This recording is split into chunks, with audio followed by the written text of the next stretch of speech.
नमस्कार। चलिए आज एक ऐसी कहानी में उतरते हैं जहां अहंकार और भक्ति आमने सामने हैं। एक तरफ हैं क्रूर शब्द और दूसरी तरफ विनम्र प्रार्थनाएं, और देखते हैं कि न्याय कैसे और किन अनोखे तरीकों से मिलता है।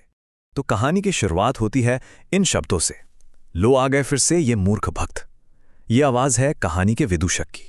सोचिए, एक ऐसा इंसान जो अपनी होशियारी को, अपनी बुद्धि को दूसरों का मजाक उड़ाने का हथियार बना लेता है, और उसकी ये नफरत सबसे ज्यादा तब दिखती है जब वो गांव के सीधे साधे भक्तों को पूजा पाठ के लिए जाते हुए दिखता है। तो यहां पर खलनायकी का सिर्फ एक नहीं बल्कि दो अलग अलग रूप हमें देखने को मिलते हैं। एक तरफ तो है विदूषक का खुला अहंकारी मजाक, और दूसरी तरफ हैं दो भाई, गटरू और मटरू, जिनका तरीका है लालच से भरा शोषण। चलिए इन दोनों को जरा और करीब से समझते हैं। तो देखिए, फर्क साफ है ना।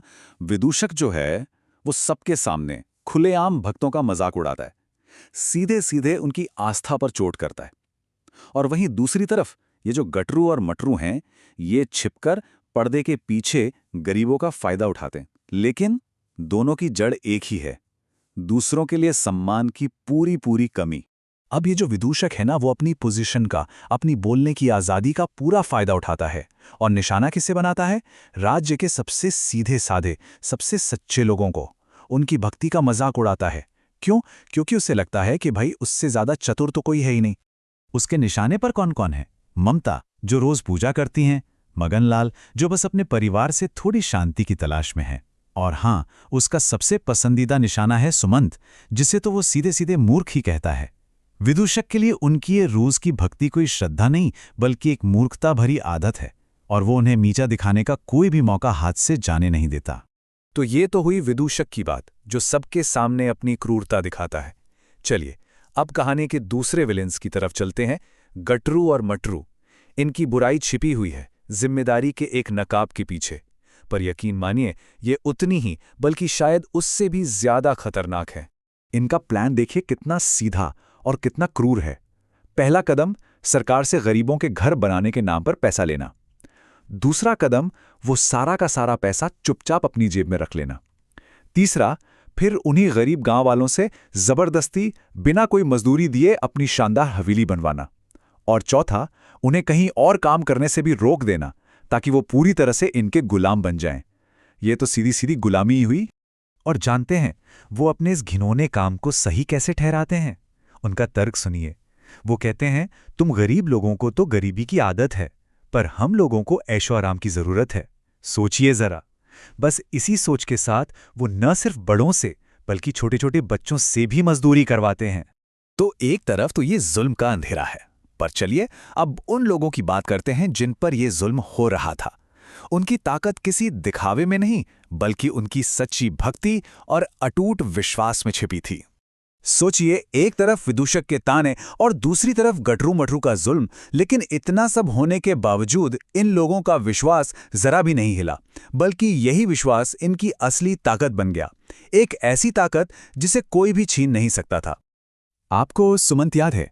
हाँ, वही जिसे विदूषक मूर्ख कहकर चढ़ाता था। उसकी भक्ति में कोई बड़ा दिखावा नहीं है, बस एक बहुत ही सरल सा नियम है। हर रोज बिना एक भी दिन चूके गांव से मंदिर जाकर पवित्र तुलसी के पत्ते चढ़ाना। और यकीन मानिए, यही छोटा सा साधारण सा दिखने वाला काम पूरी कहानी का सबसे अहम हिस्सा बन जाता है। इतना कुछ झेलने के बाद भी वो क्या कहते हैं? यहाँ के महाराज अच्छे हैं, लोग अच्छे हैं, जगन्नाथ प्रभु अच्छे हैं। ये एक ऐसा विश्वास है, एक ऐसी सकारात्मकता है जो जुल्म करने वालों की तो समझ से ही बाहर है। तो सवाल यह है कि जब ये सारी बातें, ये क्रूरता और ये भक्ति भगवान तक पहुंचती हैं तो क्या होता है? अब विदूषक अपनी हद पार कर देता है। वो सिर्फ मजाक तक ही सीमित नहीं रहता, वो भगवान जगन्नाथ की सबसे प्रिय चीज तुलसी के सभी पौधों में जहर डाल देता है। नतीजा, मंदिर के सारे पूजा पाठ, सारे अनुष्ठान रुक जाते हैं। और इस पर भगवान जगन्नाथ क्या कहते हैं? उनके शब्द हैं, विदूषक ने तुलसी में नहीं, मेरे हृदय में विष डाल दिया है। मतलब उनके लिए ये सिर्फ एक पौधे पर हमला नहीं था, ये सीधा सीधा भक्ति के प्रतीक पर हमला था, और ये चोट उन्हें व्यक्तिगत रूप से लगी।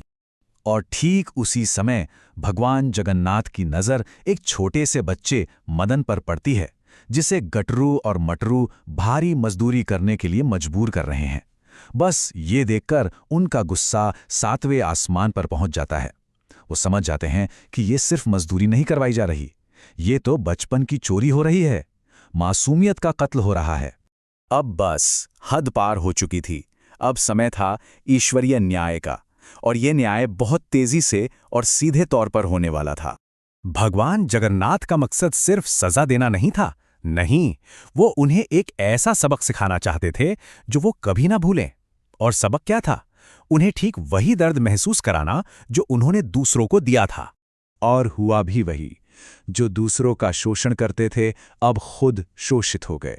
उनके अपने शरीर ही उनके काबू से बाहर हो गए, बिना रुके लगातार काम करने लगे, ठीक वैसे ही जैसे उन्होंने गांव वालों को करने पर मजबूर किया था। और उनकी इस सजा से छुटकारा पाने की एक ही शर्त रखी गई, जब तक तुम सच नहीं बोलते तुम दोनों मजदूर बनकर रहोगे। यानी आज़ादी तभी मिलेगी जब वो अपना गुनाह कबूल करेंगे और उसकी भरपाई करेंगे। तो चलिए अब इस पूरी कहानी के सबसे जरूरी सबक पर आते हैं। इसका असली मतलब क्या है? देखिए, कहानी हमें ये दिखाती है कि जहां क्रूरता की सजा तो मिलती ही है, वहीं वो क्या चीज़ है जो भगवान के दिल को छू जाती है? वो है सरल सच्ची भक्ति। हाँ, खलनायकों को सजा मिली, पर ईश्वरीय न्याय की असली वजह क्या बनी? सुमंत की उस सीधी साधी भक्ति पर किया गया हमला और उन मासूम लोगों को दी गई पीड़ा। तो ये कहानी क्रूरता को तो सजा देती है, लेकिन ये सरल और लगातार दिखाई गई दया की ताकत के बारे में क्या बताती है? ये हमें सोचने पर मजबूर करती है कि शायद भक्ति और दया के जो छोटे छोटे रोज के काम होते हैं वो असल में उतने छोटे हैं ही नहीं। क्या पता वही इस दुनिया की सबसे बड़ी ताकत हो।